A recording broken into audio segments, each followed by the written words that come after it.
we were directed in early February by the White House to come up with a report that assesses different countries based on two things primarily.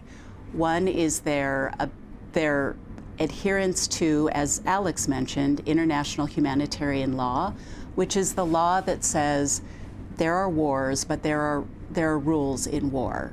So this report was looking at adherence to that body of law, as well as whether countries allow humanitarian assistance.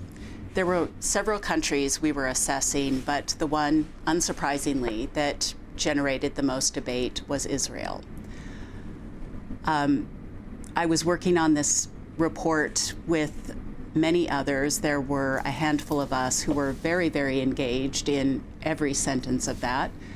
But at some point, we were removed from that report, and it was moved up to a higher level to be written and edited and cleared.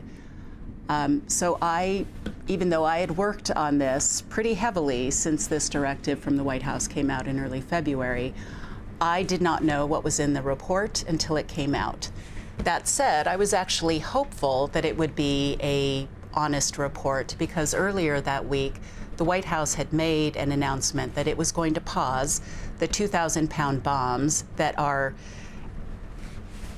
have really caused disproportionate destruction in Gaza. So they had announced a pause on that. And I was actually pretty hopeful that maybe this report was going to be honest. So when the report came out on May 10th, late in the day, I read it, and I had to reread it because I couldn't believe what it said. It said very clearly, it actually, so on those 2 points, I was surprised on the point about Israel's adherence to international humanitarian law. For the first time I'm aware of, we admitted in very, very weak terms, but we admitted that Israel is likely using U.S. weapons in violation of international humanitarian law. I was surprised.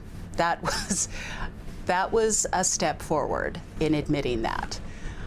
I was shocked, however, that it also went on to say that Israel, it is our assessment that Israel is not blocking humanitarian assistance. That is not